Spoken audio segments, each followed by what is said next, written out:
It's a match made in Marineland. The first time she set eyes on him, she was absolutely smitten. It's certainly not your typical love story. The mammalian mismatch has surprised many. Joining us now to discuss this curious affair are the lovely couple themselves, Marineland trainer Phil Demers and Smooshi the walrus. Hey there, Phil. She certainly shows her affection for you. How did this special relationship begin?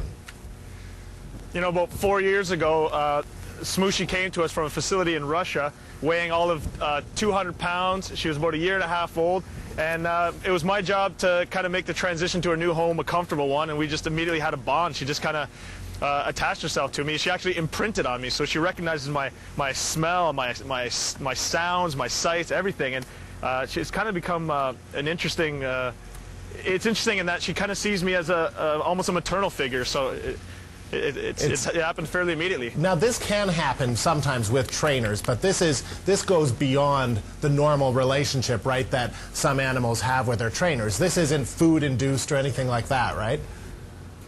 This is not trained in any way, shape, or form. This is nothing that you can train. Like, walruses as a species are real tactile, and you can get fairly close to them and whatnot, but in the case of Smooshi, she will follow me absolutely anywhere. The fact alone that she is sitting right here outside, and I have absolutely no fish, no actual stimulus control over her whatsoever, is just absolutely amazing. It's something we've never seen before, and it's something that surely should be studied, or I don't know, considered when you look at this. Can you give us some other examples of how she shows your affection for you in a way that other walruses don't? Well, I'll tell you what, she kind of, she doesn't like to be away from me, is what I'll tell you.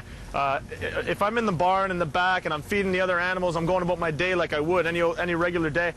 She is always attentive to where I am, and she's always trying to get my attention, trying to solicit me to come over, and because she likes to join me on these walks. She wants to spend her days with me, so it's interesting. And I understand that if you go out of sight, that she'll start to bark? Yeah, she emits this this bark of sorts, and she starts getting a little frantic and looking for me. It's not a game she likes to play. And I also understand, we try to avoid doing that. And I also understand her affection also comes with a little bit of jealousy. She's not a huge fan of ladies, is she?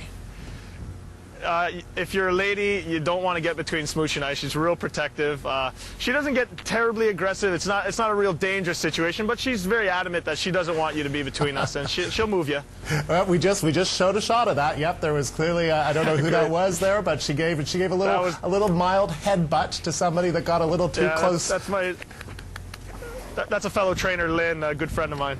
So what do your colleagues and what do your friends think about this walrus that has this unbelievable affection for you?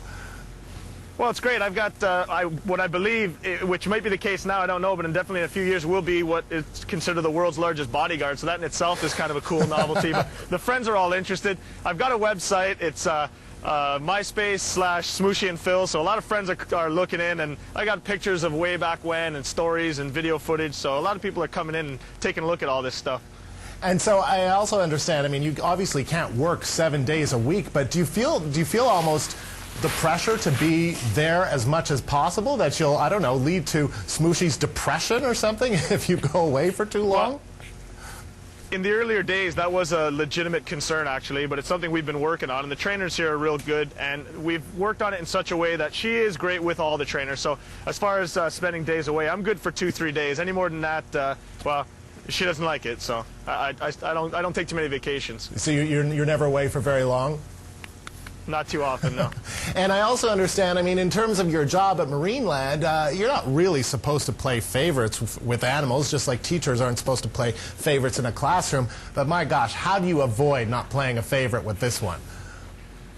I don't avoid it. It's very clear. She's my favorite. I can't help but have a favorite in this case, you know what I mean? What am I supposed to do? How am I supposed to keep this from being my favorite animal? I mean, she just, it's amazing. It's absolutely amazing. She's just so smitten with me, and I reciprocate that love. She's a great animal, so we're an interesting pair. You know, I mean, just to try and figure this relationship out, have you had any discussions with marine biologists, with people who have theories on why it is, or is this just an anomaly? Dr. Michael Noonan, professor at Canisius College, is taking all this into consideration, looking into studying this further, and we're considering a bunch of avenues at this point because it's definitely warrants a study of sorts. So we'll see where it goes. What do you think of? What do you and what does Smooshi think about all this media attention? I think it's great, actually. You know, in my case, from my perspective, this has been the case for years. It's nice to see it's coming out, and it's really a heartwarming story, and it's great that a lot of people are enjoying it. And so you also will take her for a walk and into the crowds and stuff like that too. Do you want to tell us a little bit about what you do for people who come to Marineland?